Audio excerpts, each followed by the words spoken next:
You don't have to be the best at something to speak with authority on it. Just look at me.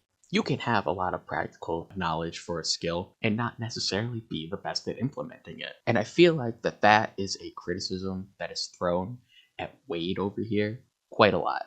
The man's never claimed to be a great fighter or anything. He's just a guy that knows a lot about the game. So I think you can take a lot of the stuff he says pretty seriously. But Wade has been getting back into the gym and he's put out some sparring footage. So I'm going to look at it, break it down, and see if this man can actually fight. And this is by no means supposed to be some kind of hate thing. Nothing but love and respect for the man. So this clip is about a year old now. It's the first spar that he put out. On episode 1 of Becoming a Fighter, you guys saw me get back into the gym after about 4 to 5 years of not training anything. So you hear that right off the bat. Man hasn't been training 4 or 5 years. Anything. I mean, he looks pretty fit and whatever, but, you know, it's a completely different thing. I don't know what he means by not training anything.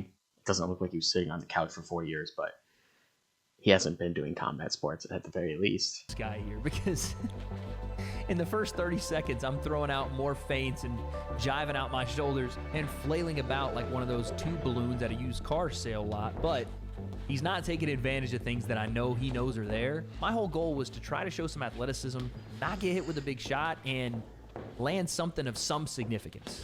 I like that he's setting up goals for individual rounds. He wants to go in, not get hit. He wants to go in and just kind of be athletic. He just wants to get in there and get used to it, right?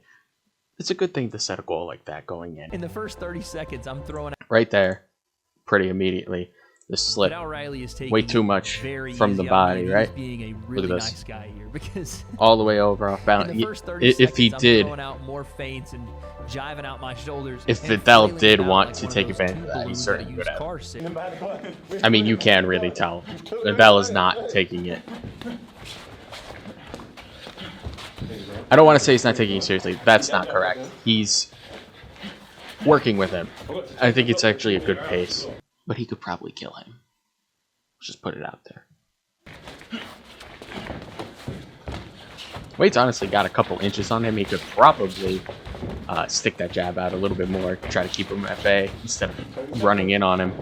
Doesn't seem like the kind of guy you want to run in on. I feel like his technique is he's too focused on his technique. I could honestly see that being the case. You get so in your head about doing things right that you forget to just do things. You gotta try things. You gotta mess up. It's sparring. It's what it's meant for. I think Wade gets down on himself quite a bit. Something that you'll see in these videos is a lot of times when he gets done with a round, it's immediately what I did wrong.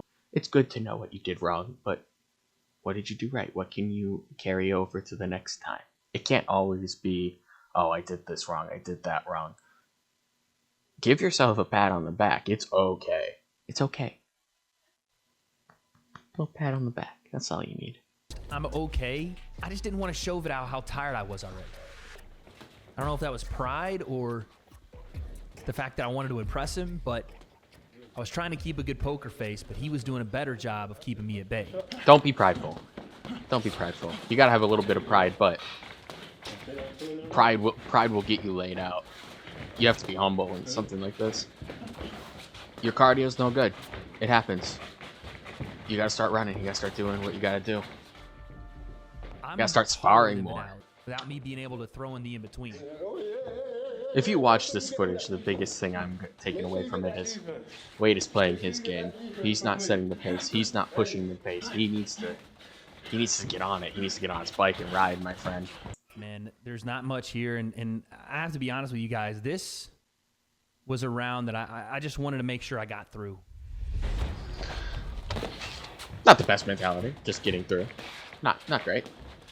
I don't know why this man switches his stance so much. He's not talented enough for that. No offense. Neither am I. But now he's letting me work on offense, and I'm trying to stay in front of him. I preach all the time about guys chasing and not cutting off the ring, so here is my time to eat my own words and try not to let Vidal do whatever he wanted here. He chased him in that moment. Yeah, he needs to cut him off. He's on the ropes. See, he could have pivoted the other way. Tried to keep him nailed on the rope still.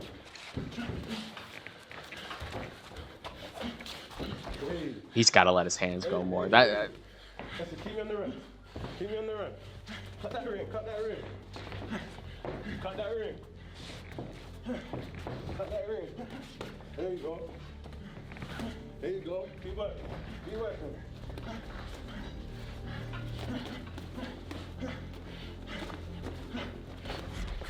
Go on, go on, go on. Keep running.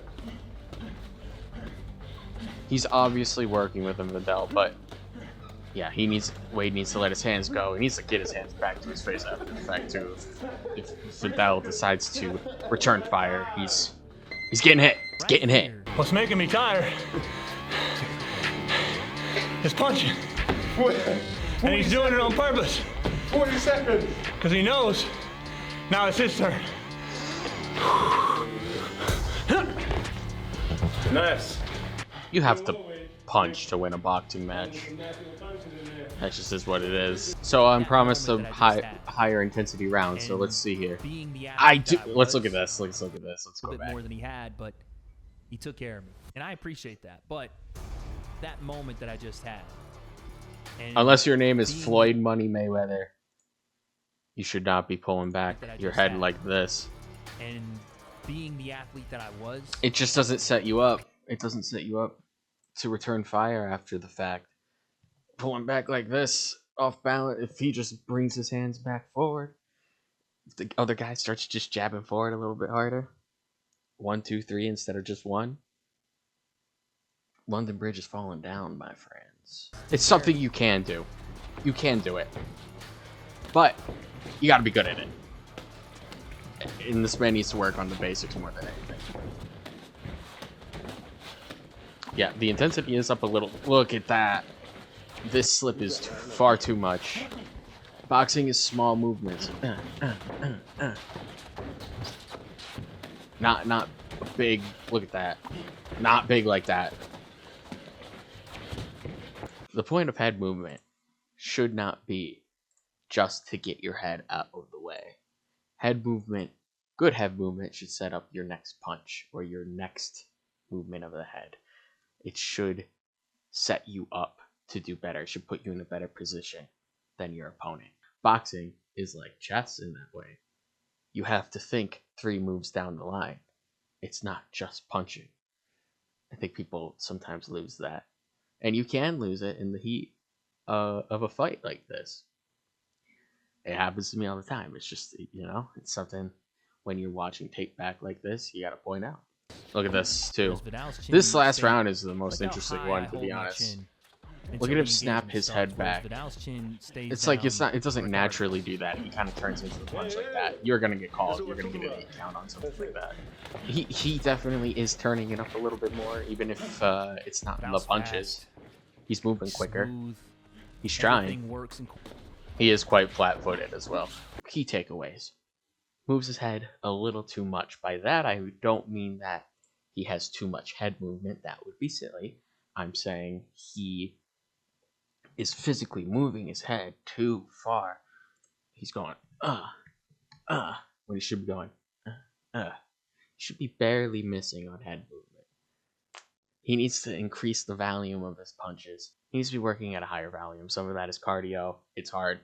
It's one of those things, man. If you don't have the base, you're just not going to be able to do it. But if you want to succeed in something like this, you have to build that base. Good way to do it is just, dude, get tired. Throw the hands. Don't be so afraid. You're probably going to get hit. It's boxing, dude. You get hit. I know everybody says hit and don't get hit, and that's good advice, and that's what you need to be doing. That's what you should be striving for. But to be able to do it, you have to take a couple hits. You have to take a couple hits. Learn how not to. Don't be afraid. This is what this is for. That's what sparring's for. Try stuff out. Try to implement your training. It's not a fight. There's no ego in here. There's no winner. There's no loser. You didn't lose. You learned. Calm down on the head movement. Not saying that he shouldn't move his head, but don't move it as far. So that's the first one. I believe he posted a second one, but I can't find it. Luckily, some other people have done reactions to it, so let's just pick out some clips from there. See what we can glean. trying to figure out sparring etiquette with some of these guys. I don't know how light or heavy to go. Like, I don't want to go too heavy and get fucked up because these guys are clearly better than me. But one thing I noticed with Le'Veon is he's so patient and he sees everything. I'm so fidgety and hesitant, and I just don't trust anything that I'm doing. You're nervous, dude. You need to calm down. It's all good. Again, like just calm down, go in there and work. Don't worry about the other guy. They will tell you if you're going too hard, or they'll put your ass down, dude. For me, it's like learning to walk again. I have no trust in any ability. I have no trust in the convictions of me actually throwing punches. And to be honest, I'm scared. Not of getting hit, not of... That's the big thing. He looks scared. He says not of getting hit. I think he's a little afraid to get hit. It's all right. It's not natural, dude. It's not fun to get hit. It hurts. That's why most people don't do it. Good on you for getting in there and trying it. Like, all love. Predictable with my combinations and just moving so much. Look at how much I'm moving and how little Le'Veon is. Getting a lot with a little is what he does best in this spar, and you can see he yes, rolls with and it. you should be trying to get a lot with a little. That was something that you weren't doing amazing in the first one. That's something that we bring in and try to do better in this one. You think you still didn't do that great? That's okay. It's all good, man. Learn. Try it next time. Don't get down on yourself. The tone of this video in particular was very down on himself. It's okay, man. Pick yourself up. Dust yourself off. It'll be alright. There's another day. It's always another day. I'm tired. 13 seconds in the first round, and I'm dead tired. Walking myself into corners. It happens, man. Sometimes you just get tired. Yeah, lunging at stuff. It is what it is, dude. My hand's not where they need to be. I don't want to make any excuses for this because there's no excuses to be had. I'm just not very good, but everybody knows. You don't have to be good. You don't have to be. That's why we're here. I'm going to keep harping on this, man. That's why we're here, to get better. Keep going. You don't like how you did today? Do better tomorrow. What's one thing that you can do better? You struggle with your gas tank. Admittedly, you said that. You said that more than once. Start running. You gotta start running, dude. Gotta start running. Gotta start hitting the heavy bag like you're sparring. Guy to critique and criticize misfits, whoever, all these other boxers. Now imagine that kind of You do not have to be some god tier boxer to be able to criticize or talk about or commentate on boxing matches. You think every person that commentates a baseball game is a great baseball player? No, they love the sport. They know a lot about it. They can talk with authority. You love the sport of boxing, you can talk with authority. There's a weird thing with combat sports in particular, and I think it's because combat sports are dangerous. The guys in there are risking their health and life in a lot of cases, but people get very defensive of people. And that's fine, and it's whatever, but you're a commentator, dude. It's okay. Let's put it into some perspective at the very least. anytime you see me switching stances, it's because I'm tired. And honestly, because it's an easy way. I don't know why you would switch stances if you're tired, but whatever. I don't really know what he means by it being easier to box in a southpaw stance, a stance you're not used to boxing in. It's kind of odd, but whatever. Live your truth. So pathetic. Yeah, it's pathetic. It sucks feeling like you can't. You gotta stop, my friend. Don't say it's pathetic. It's not pathetic. You're in there working, dude. Don't be so hard on yourself. That's the biggest takeaway from this whole thing. Don't be so hard on yourself. Get back in there. Try again. It's all right. So that's basically it with this. Yeah, he's okay. Like, he's fine. He's good enough to be able to talk with some authority. He has enough knowledge. Dust yourself off. Try again. Work on these things. You know, you got to practice more than once every 4 years, my friend. Just get back on it. Thank you for watching this episode of Round by Round. If you like this, you can subscribe, like this, share it, whatever. Do you think Wade can box? Do you think that he has the authority to criticize other people boxing? Let me know. If you want to see the last episode of Round by Round, you can click right here. Thank you.